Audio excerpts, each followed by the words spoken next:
l'appréciation de francs congolais face au dollar américain fait couler beaucoup d'encre et de salive. Est-ce une tendance éphémère ou une bonne politique monétaire? Mesdames et messieurs, on en parle tout à l'heure dans cette émission Chronique des BF. Merci à ceux qui nous suivent. Merci également à ceux qui nous écrivent, à ceux qui nous appellent. Alors, pour en parler aujourd'hui, un sujet très capital qui alimente également les salons IP de la capitale. Alors, pour en parler, nous avons le réel plaisir de recevoir pour vous un économiste que vous allez découvrir tout à l'heure. Alors, à qui j'ai dit bonjour, monsieur. Bonjour, madame. Voilà, c'est pour nous une première fois de vous recevoir dans ces plateaux chroniques des BM. Nous voudrions comprendre, savoir qui êtes-vous, et puis le public qui vous suit également veulent comprendre qui êtes-vous. Je suis Christo Mabanga Mafuta. Okay. Je suis économiste de formation. J'ai une spécialité en économie de développement, en économie rurale et gestion de projet. Je mène des recherches sur des questions de pauvreté, d'inégalité, d'informalité, mais aussi de résilience climatique et environnementale. Mais aujourd'hui, je viens sur ce plateau échanger avec vous au sujet d'une question d'actualité qui est la dépréciation, l'appréciation du franc congolais, qui aussi intéresse beaucoup de gens et qui voudraient avoir de l'éclair là-dessus. Voilà. Merci beaucoup, monsieur Christo Mabanga, c'est ça? Oui. Voilà. Alors, comment expliquez-vous, monsieur Christo, la récente appréciation du franc congolais face au dollar et quels sont, selon vous, les principaux facteurs qui ont favorisé cette évolution? Merci beaucoup, madame. Depuis plus de 3 décennies, il n'y a pas eu d'appréciation du franc congolais. C'est un phénomène récent pour des personnes qui sont nées effectivement pendant la décennie 90. Les francs congolais n'a fait que la monnaie nationale, disons les Zaïre, jusqu'à la réforme monétaire de 97. Le franc congolais n'a fait que se déprécier. Donc, depuis la dernière réforme monétaire de 98 jusqu'à ces jours, le franc congolais n'avait fait que se déprécier. Et aujourd'hui, on assiste à un phénomène nouveau, récent, c'est l'appréciation. Le franc congolais prend de l'ascendance par rapport au dollar américain. Oui. Et comment l'expliquer? C'est un phénomène qui n'est pas né du hasard. C'est une combinaison d'efforts, de stratégies mises en œuvre. Récemment, vous avez suivi comme moi l'intervention du gouverneur de la Banque centrale du Congo qui essaye d'expliquer aussi ces phénomènes. Par exemple, vous savez que depuis mi-septembre, le franc congolais, le taux d'échange du dollar à franc congolais est passé pratiquement de 2800 à 2300 aujourd'hui. 2200 même. Dans le marché de change parallèle, là où partout dans des tableaux, parfois c'est 20 000, c'est 21, 22. Voilà. Et on doit l'expliquer. La première raison qui explique cela, c'est l'intervention de l'autorité monétaire dans le marché d'échange. C'est-à-dire l'autorité monétaire qui est la Banque centrale intervient dans le marché d'échange à travers l'injection de devises pour essayer de résorber l'excédent de la masse monétaire qui est sur le marché. Le gouverneur a parlé de plus de 900 milliards de masse monétaire d'excédent de francs congolais qui sont sur le marché. Voilà. Parce qu'on parle de l'appréciation et la dépréciation. La dépréciation est l'effet inverse de l'appréciation. C'est-à-dire que lorsque le taux d'échange qui est le prix de la monnaie, lorsque les dollars deviennent rares sur le marché, le taux d'échange grimpe. Aujourd'hui, c'est l'inverse. Les dollars, il y en a abondance sur le marché et les francs congolais se font de plus en plus rares. Les prix de la monnaie qui est le taux d'échange grimpent aussi. C'est ce qui fait que on assiste aujourd'hui à cela. Donc, la première intervention, c'est l'intervention en matière de l'injection de devises. On parle de plus de 50 milliards de dollars de devises injectées dans le marché de change.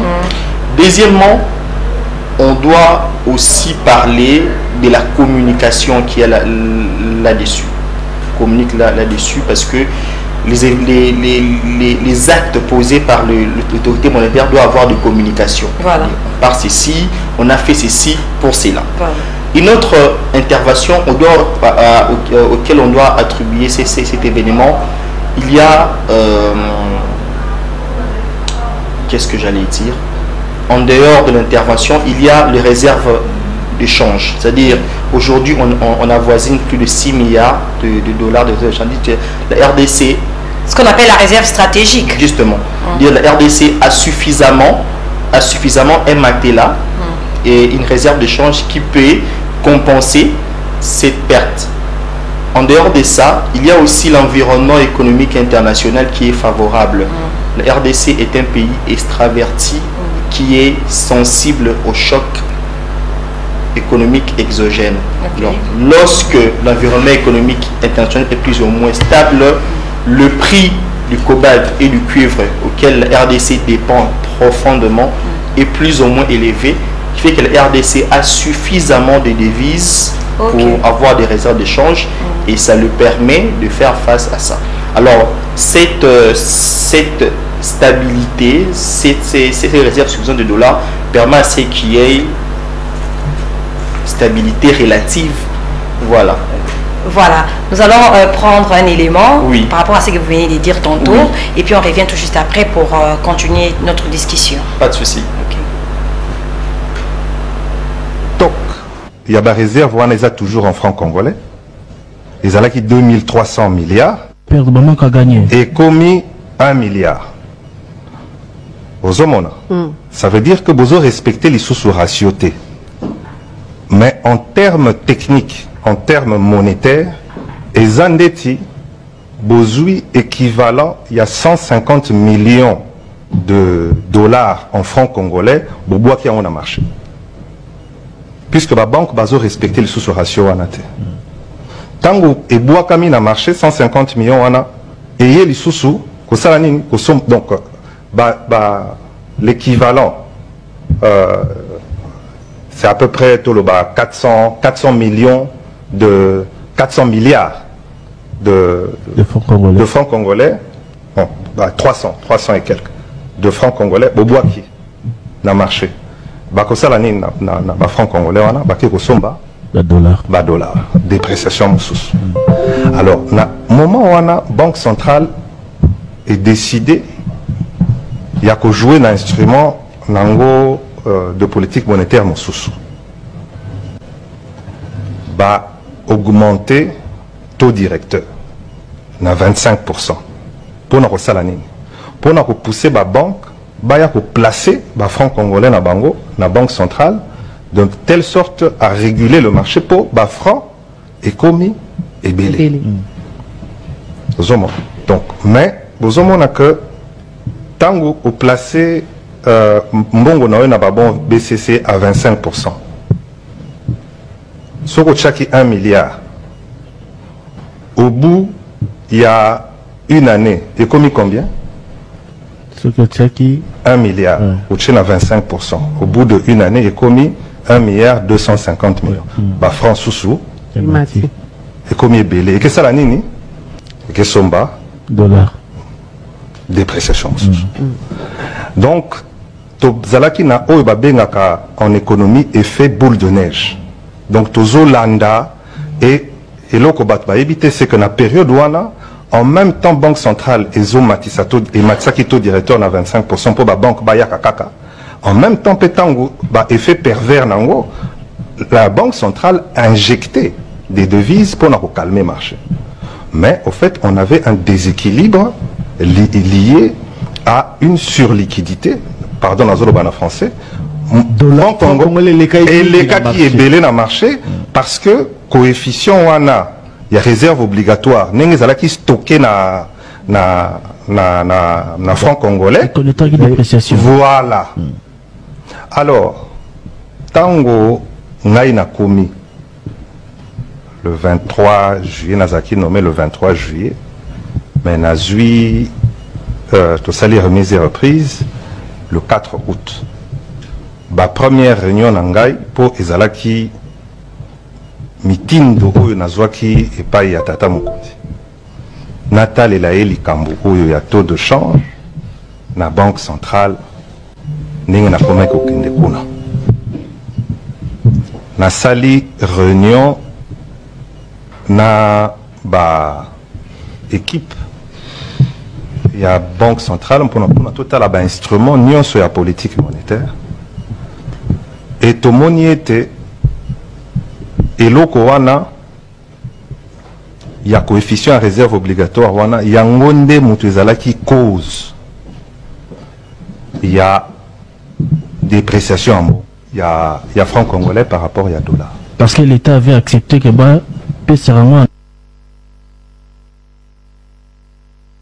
Voilà, là nous venons de suivre le mot du gouverneur de la Banque centrale sur les antennes de Top Congo.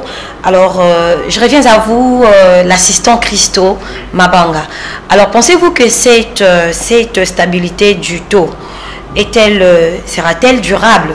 Parce que les uns parlent déjà, ils disent que voilà, on assiste aujourd'hui et puis attendons voir après 3 ou 4 mois, voilà, les dollars vont encore primer. Donc là maintenant, on n'assistera plus à l'appréciation, ça sera maintenant la dépréciation. Voilà. Est-ce que ça va durer cette situation que nous sommes en train de traverser? Merci madame. Ce qui se passe aujourd'hui est encourageant. C'est-à-dire, depuis près de plus de 25 ans, les francs congolais s'est apprécié de plus de 20% ce jour. C'est encourageant. Mais la durabilité de l'appréciation du franc congolais par rapport au dollar américain n'est pas une question conjoncturelle, c'est une question structurelle. Les interventions du gouvernement, de l'autorité monétaire, dans le marché de change, dans le marché monétaire, restent à mon avis temporaire. C'est-à-dire c'est ponctuel. C'est fait, aujourd'hui il y a des effets, mais pour que cela perdure, il y a de préalables. Ce qui s'est fait est encourageant. Nous voyons plus ou moins certains ajustements de prix de biens de nécessité. Les prix des carburants qui baissent, les premières nécessités. Absolument. Mais on dit en français, grand mot, grand remède. Le problème de l'économie congolaise sont des problèmes structurels. C'est-à-dire tant que l'économie congolaise demeure moins diversifiée et extravertie, les interventions pourraient se succéder, mais elles peuvent sembler... Donc c'est pas éternel, c'est pas durable. C'est encourageant. Ouais. C'est encourageant, c'est bien à court terme. Mais à long terme, il faut des politiques. Alors vous avez des stratégies en tant qu'économiste à proposer pour que nous puissions quand même, puisque ça a quand même soulagé la population congolaise, qu'on s'est dit entre nous, la population s'est sentie un peu soulagée lorsqu'il y a eu de baisse des prix de biens de nécessité, il y a eu baisse du carburant à la pompe, il y a eu plusieurs choses là ont baissé. Alors vous, étant qu'économiste, vous aviez des stratégies que vous pouvez proposer au gouvernement afin que nous puissions garder cette bande? Bon, comme je l'ai dit, ce qui s'est fait maintenant par l'autorité monétaire est encourageant. Voilà. C'est-à-dire, à court terme, les interventions ponctuelles de l'autorité monétaire, par exemple à travers les injections ou l'intervention dans le secteur de change, c'est très bien. La révision de la compensation avec les opérateurs économiques à travers l'hydrocarbures, c'est très important, c'est très bien. Mais la solution durable pour préserver la suprématie du franc congolais par rapport au dollar américain, c'est de renouer ces contrats psychologiques entre la population et sa monnaie. C'est-à-dire qu'il faut restaurer la confiance du franc congolais par rapport au dollar américain. Le franc congolais est une monnaie qui a perdu sa confiance. L'économie congolaise est une économie avec une historique d'inflation très grande, c'est-à-dire plus de 30 années d'inflation et d'hyperinflation, de dépréciation en dépréciation. Les économies congolaises sont habituées à de tels phénomènes. Et la chose la plus importante, à ces jours, il faut renouer cette confiance, ces contrats psychologiques entre les agents économiques et leur monnaie. Parce que même la monnaie papier qui est utilisée, on appelle ça monnaie fiduciaire. Et ça signifie la confiance. C'est-à-dire les gens font confiance à la monnaie. Et la confiance à la monnaie ne se décrète pas. elle sévit. Du moment où les agents économiques congolais sentiront que le dollar est mieux par rapport au franc congolais en ce qui concerne sa fonction des réserves de valeur, les Congolais préféreront tout le dollar par rapport au Congo. C'est ce qu'on appelle en économie l'anti-loi de Gresham. C'est-à-dire la bonne monnaie chasse la mauvaise. Ça ne se décrète pas. Alors comment, de quelle manière il faut restaurer la confiance à la monnaie nationale? C'est vrai, on peut parler de la production, mais d'abord, il faut de la confiance. La confiance doit passer par la diversification de la production. Vous allez vous constater avec moi que la majorité de biens qui ont subi cette baisse de prix relative sont des biens d'importation. Prix, le riz, le lait, le maïs, c'est des biens de première consommation ici de l'importation. Et nous le savons, plus de 70% des biens de consommation de RDC sont importés. Et pourquoi ce n'est pas durable? Parce que lorsqu'il y a choc, c'est-à-dire lorsqu'il y a des effets aléatoires ou des effets imprévisibles, les chocs, il y en a de plusieurs manières. Le Covid-19, c'est un choc, la guerre. Donc, lorsqu'il y a des événements incertains, les événements non prévus qui arrivent sur l'économie internationale, la RDC est exposée à cause de ça. Donc, les solutions durables, de diversifier l'économie et de renforcer la production locale. Ça, c'est une solution irréversible. La confiance de la monnaie doit aussi passer par la prévisibilité des politiques publiques. C'est-à-dire, il y a un budget qui est voté au Parlement. Le budget doit passer d'un budget de fonctionnement, de consommation, à un budget d'investissement. Lorsque les politiques, il doit y avoir des relations, un lien entre le dire et le faire. Parce que lorsqu'il n'y a pas de crédibilité institutionnelle, les gens économiques écoutent autre chose et ils font autre chose. Voilà, les gens perdent confiance. Donc, on perd confiance à la monnaie lorsqu'on perd confiance aux institutions. Lorsqu'il n'y a pas d'institutions de qualité, les gens perdent confiance. Vous nous dites autre chose et vous faites autre chose. Le budget a été alloué pour investir à tel projet, mais il a été utilisé pour payer telle chose. Cette perte de confiance à l'institution a pour conséquence la perte de confiance à la monnaie. Les gens se réfugient à la monnaie plus forte. Donc, je répète ce que j'ai dit, en dehors de la diversification et du renforcement de l'économie locale, il faut aussi cette crédibilité des politiques publiques. Et à part ça, je pense qu'il faut aussi dédollariser progressivement l'économie congolaise.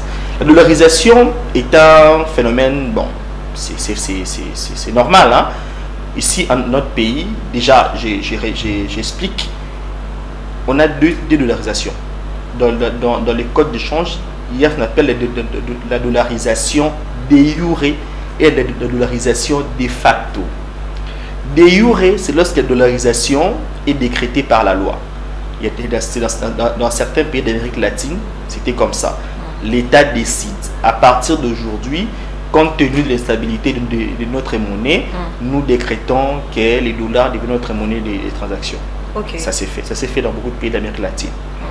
La dollarisation peut aussi être de facto. Et ce qui s'est fait ici, de fait. Donc, les forces du marché fait que les gens font plus confiance à la monnaie qui préserve plus de la valeur.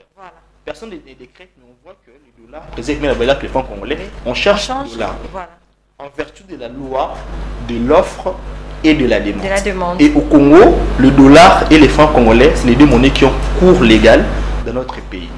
Alors, il faut dédollariser l'économie congolaise. C'est progressif. Ce n'est pas en imposant qu'un an, aujourd'hui, on va faire tel prix, imposer. Demain, on fera ça. Non, ça peut se faire, mais il faut progressivement les dédollariser et surtout renforcer cette citoyenneté monétaire. La monnaie n'est pas seulement un instrument d'échange, c'est aussi c'est aussi un symbole d'unité nationale. Voilà. La monnaie, c'est vrai, nous permet de faire des échanges. Mais au-delà des échanges, la monnaie devrait être ces symboles qui nous réunissent. Voilà. Alors lorsque cette méfiance à l'égard de la monnaie fait de spéculation, de méfiance, on ne va que revenir à la dépréciation. Donc, il faut diversifier l'économie, il faut renforcer la confiance à la monnaie nationale. Très bien, c'est très capital ce que vous venez de dire, cher économiste. Voilà. Alors, nous voudrions un peu comprendre cette appréciation du franc congolais qui aujourd'hui est allouée par plusieurs Congolais, surtout les femmes ménagères, parce que ce sont elles qui tiennent le foyer, ce sont elles qui tiennent l'économie, plus des mamans maraîchères. Oui. Et surtout que vous êtes dans ces domaines. Alors, comment est-ce que cela peut se traduire concrètement dans les paniers ménagères? Comment est-ce que l'appréciation de la monnaie nationale peut se traduire dans les paniers ménagères et sur les coûts de la vie? Oui, en principe, l'appréciation de la monnaie nationale devrait se traduire par la baisse relative, la baisse générale du prix de biens, on appelle la déflation. C'est-à-dire lorsqu'il y a appréciation de la monnaie locale par rapport à la devise étrangère, cela devrait être suivi de la baisse de prix. Mais actuellement, ce n'est pas général. C'est pas général puisque la population s'est plainte d'ailleurs en disant que les prix de baisse, il y a eu baisse du prix des carburants, mais en même temps le transport n'a pas baissé. On va l'expliquer. Pourquoi ça n'a pas baissé? Commençons par le bien de consommation. Il y a une baisse, c'est-à-dire que le dollar est passé de 28 à 20, aujourd'hui 20. Mais le prix reste le même. Le même. Pourquoi ça ne passe pas? Première raison, c'est ce qu'on appelle le principe du coût historique. Pour certains fournisseurs, ils ont, par exemple, supposons une maman qui a sa chambre froide ou son alimentation. Elle s'est approvisionnée en stock au taux de 28 000. Ok. Il doit écouler le stock de marchandises avant de pouvoir s'engager au nouveau stock qui sera au nouveau prix. C'est ce qu'on appelle le principe du coût historique. J'ai acheté à tel prix, je dois écouler les marchandises à ces prix afin de renouveler le stock au nouveau prix et de revoir la structure de prix. Ça, c'est un élément. Un deuxième élément, c'est ce qu'on appelle la rigidité à la baisse du prix.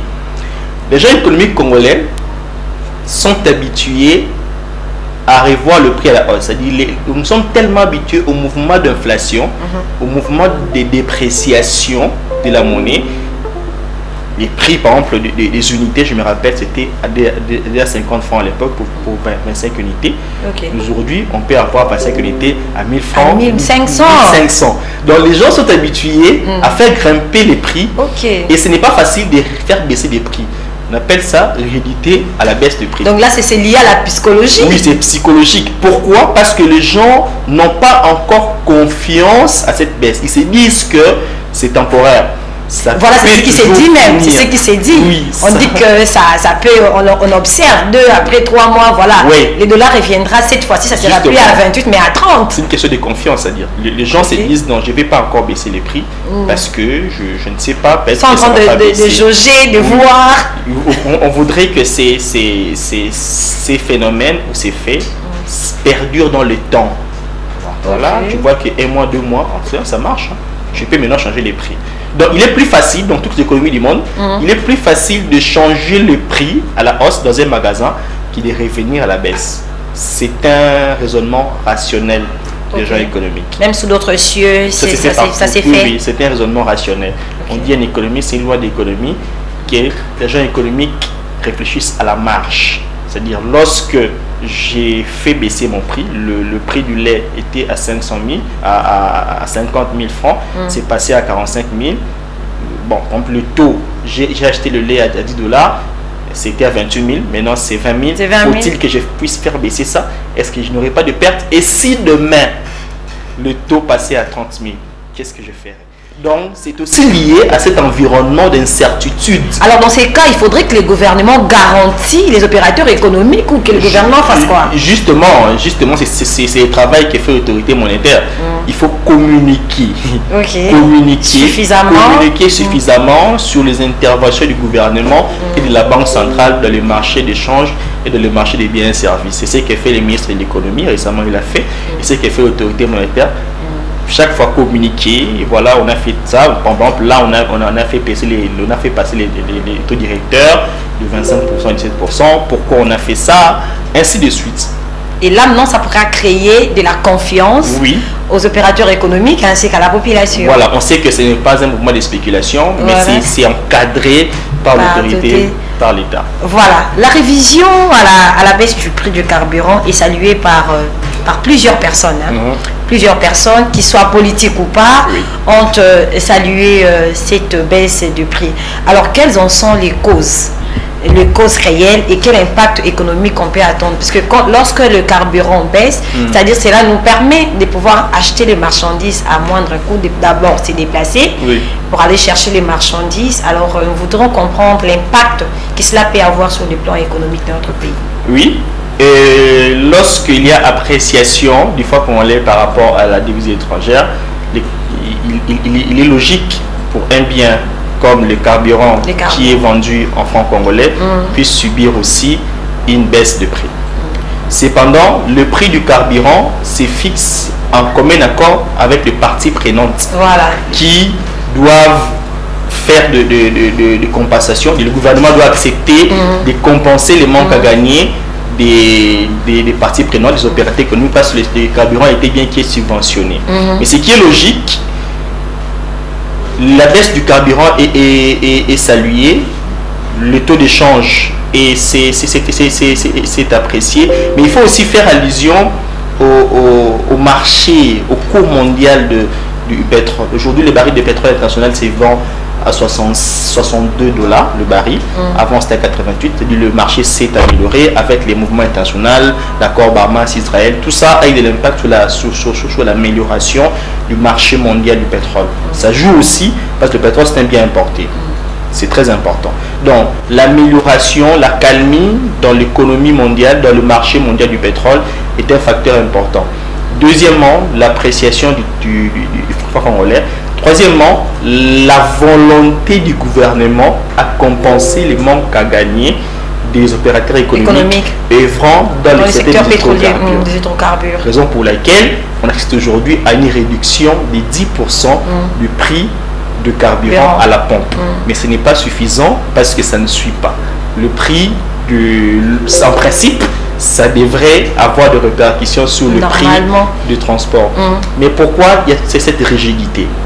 Première raison, la structure de coût dans le secteur de transport ne dépend pas que du carburant. Il y a une baisse de 300 francs dans le prix du carburant, mais il n'y a pas que le carburant dans les structures de coûts de transport. Les pièces de rechange s'achètent en dollars. Les impôts et les taxes sont restés les mêmes. Donc, il n'y a pas eu baisse des impôts. Les impôts sont restés les mêmes. Les taxes, les tracasseries sont restés les mêmes. Donc, le 300 francs sur la baisse du prix du carburant n'est que la goutte d'eau dans l'océan. Ça ne fait rien. Ce qui fait que, voilà.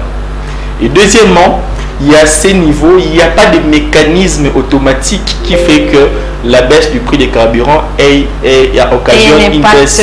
Non, le secteur du transport est essentiellement informel, c'est dirigé par des WEWA, des D107. Il n'y a pas de mécanisme de réglementation de ce secteur-là.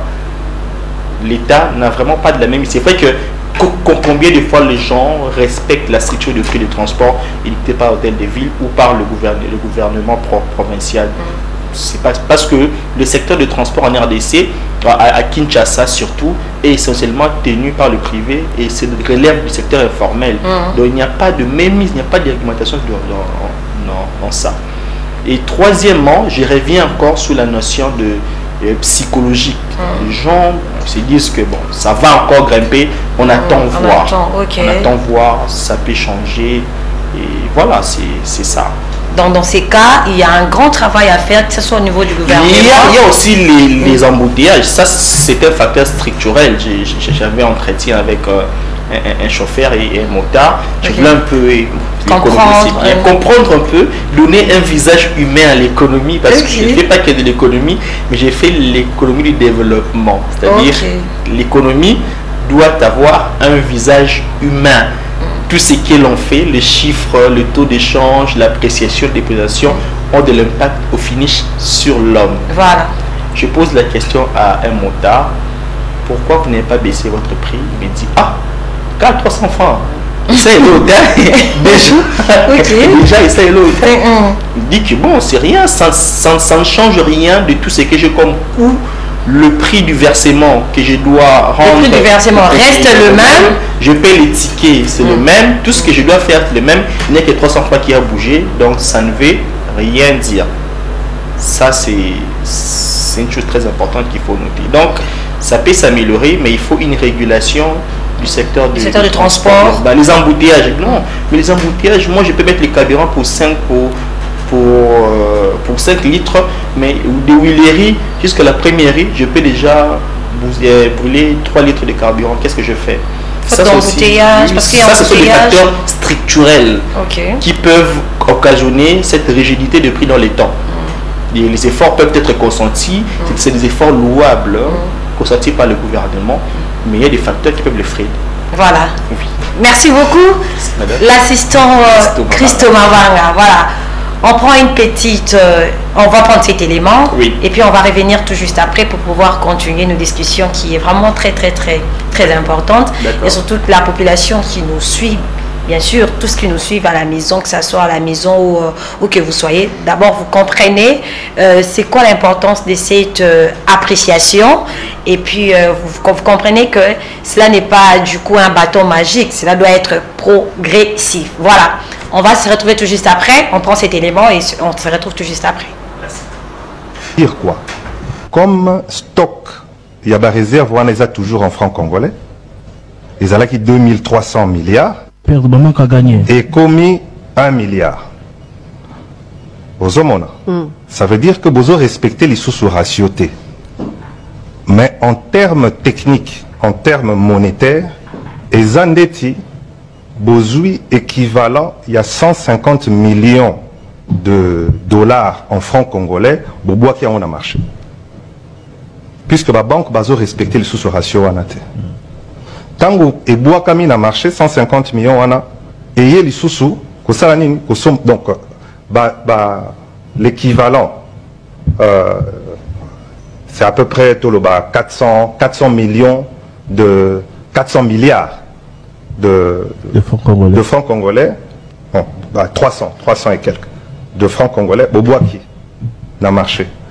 Ça l'année na francs congolais, on a qui ressemble dollar, dépréciation sous. Alors, na moment où on a banque centrale est décidé, il y a que jouer un instrument de politique monétaire sous. Augmenter taux directeur na 25%. Pour nous pour nous pousser la banque, placer les francs congolais na bango, na banque centrale, de telle sorte à réguler le marché pour les francs et commis et belé. Donc, mais vous avez que tant que vous placez mbongo na bon BCC à 25%. Ce qui est 1 milliard. Au bout, il y a une année, il commis combien?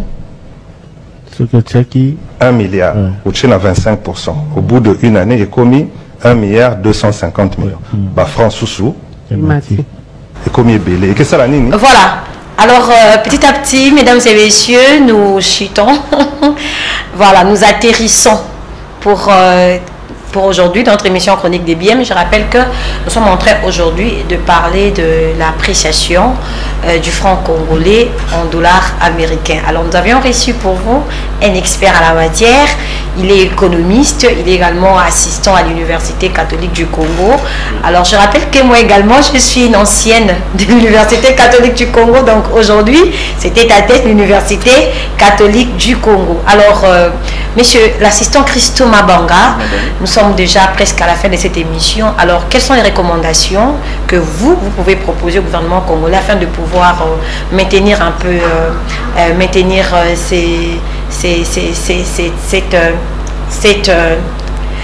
cette situation, voilà, qui a un peu soulagé à la population congolaise, surtout les mamans qui tiennent l'économie et qui sont vraiment dans l'informel. Oui.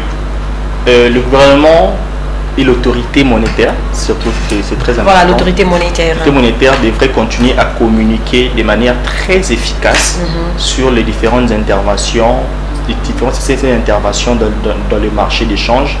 Et les gouvernements devraient maintenir cela parce que la crainte est que avec les spéculations, les efforts consentis par le gouvernement risquent de ne pas avoir des répercussions jusqu'au dernier consommateur de la ménage. Voilà. Les efforts consentis par le gouvernement, par l'autorité monétaire, sont jusque-là très louables, mais ils doivent être basés sur des fondements très solides. Il faut en premier lieu diversifier progressivement l'économie congolaise. Nous dépendons de biens importés à plus de 70% et les prix qui ont baissé, c'est le prix de biens à l'importation. Il faut progressivement continuer à diversifier et renforcer l'économie locale. Par exemple, financer les entrepreneurs agricoles qui font du riz ici, qui font de poulailler, et ça aura de l'impact. Voilà. Progressivement inculquer cette notion de la confiance à la monnaie nationale. Bancariser par exemple. Ça fait quoi si une maman qui vend les Bitabe dit je vais mettre mes 100 000 francs en banque? Les gens n'ont pas confiance au système monétaire, au système financier de la RDC. C'est un problème de confiance. Même si on pourrait produire, mais il faut que les autorités monétaires, il faut que l'autorité gouvernementale inculque, je pense dès l'école primaire, cette notion de civisme monétaire. Les gens doivent aimer les pays au-delà d'eux-mêmes. Et on a appris à l'école primaire que la monnaie est le symbole de la patrie. Les gens, vous voyez comment la monnaie nationale est traitée par rapport au dollar. Si j'amène 1000 francs d'échiqueté, j'amène 100 francs d'échiqueté, j'amène 100 dollars d'échiqueté, voilà. Voilà, donc à travers les actes, on peut voir ça. J'insiste aussi, comme je l'ai dit au début, sur la crédibilité des politiques monétaires. Il faut que ce qui est dit soit fait. Voilà. Lorsque les politiques publiques ne sont pas crédibles, lorsque les institutions publiques ne sont pas de qualité, les gens ne font ni confiance à l'institution, moins à la monnaie locale. Et on assiste à ça. Même si les efforts sont consentis, on dit ah ça là ou si là lango, parce que les gens ne font pas confiance à l'institution et ne feront pas confiance à la monnaie locale. Donc il faut que les efforts faits soient consentis, soient renouvelés, mais qui soient surtout basés sur des fondements solides de diversification et économique, mais aussi de stabilité macroéconomique. Voilà, merci beaucoup. Merci madame. L'assistant Christo Mabanga, un dernier mot pour clôturer. Un dernier mot, je suis très heureux de participer pour la première fois à la chronique de BM. Voilà. J'espère que nous aurons encore des choses à dire. De temps en temps, bon, je passerai parler de faits de société avec. Je suis très content et j'espère que les gens qui nous suivent, les téléspectateurs ont compris, ont saisi quelque chose de l'appréciation du franc congolais par rapport au dollar américain, et que cette embellie prendra de l'ampleur et va perdurer dans les temps. Voilà, merci à vous également de répondre à notre invitation. Vous êtes toujours le bienvenu dans ces plateaux chroniques des BM. Merci beaucoup. Voilà, merci beaucoup mesdames et messieurs. Nous sommes arrivés à la fin de notre émission, de notre magazine chronique des BM. Alors avant de se dire au revoir, nous allons prendre cet élément. Voilà, elle fête son anniversaire aujourd'hui. C'est Madame Catherine Benge. Voilà, elle est là, Madame Catherine Benge, on l'appelle généralement Maman Kato, une femme entrepreneur, voilà, à Simbakanga, Jamaïque Mobimba. Madame Catherine, c'est elle le cœur de Papa Robert Bemombo. Joyeux anniversaire à vous, chère Maman Catherine. Alors, profitez bien de votre jour, que le Seigneur vous bénisse et que le Seigneur vous accompagne dans tout ce que vous êtes en train de faire. Elle est également entrepreneur, je l'ai dit tantôt, une femme sociale qui soutient également les femmes. Alors, avec elle, je crois que nous serons très heureuses également de la recevoir dans les jours qui viennent dans notre plateau chronique des BM. Une fois de plus encore, joyeux anniversaire, Madame Catherine Benge. Voilà. Alors, on se prépare pour participer à cette activité qui se tiendra Très bientôt, on va vous communiquer le lieu. Ça sera du 27 au 28 octobre 2025. Cette formation en droit des stations-service. Formation en droit des stations-service. Alors, pour ceux-là qui veulent participer à cette formation en droit des stations-service, prière justement d'écrire ou d'appeler le numéro qui est affiché au bas de vos écrans. C'est plus 243 82 07 82 770. Vous êtes étudiant, cette formation vous concerne. Vous êtes en économie, vous êtes en hydrocarbures, vous êtes en environnement, vous êtes où que vous soyez, venez participer à cette formation qui est un investissement personnel d'abord sur vous-même, également un investissement pour la République démocratique du Congo. Voilà, c'est ça l'affiche. Il y a les montants à payer, il y a 250 pour les entreprises, 200 $ pour ceux qui sont membres, les entreprises qui sont membres de la FEC, et 50 $ pour les étudiants. Alors pour payer cet argent, écrivez-nous ou appelez justement les numéros qui est affiché au bas de vos écrans. Cette formation en droit des stations-service, parce qu'aujourd'hui nous assistons à la prolifération des stations-service à Kinshasa. Alors venez, nous allons comprendre quelles sont les normes, quelles sont les lois pour mettre en place les stations-service. Nous sommes arrivés à la fin de cette émission Chronique des BM. Avant de clôturer, je dois quand même passer mes salutations respectueuses à celui que j'appelle Monsieur mon père, qui me suit depuis quelque part. Lui, c'est Cyril Zimoni. Merci également à maman Caroline Efanga Zimoni. Un grand merci à l'équipe rédactionnelle Chronique des BM. Un grand merci à l'équipe technique qui m'a accompagné aujourd'hui. Prenez bien soin de vous. On se retrouve les week-ends prochains. Au revoir.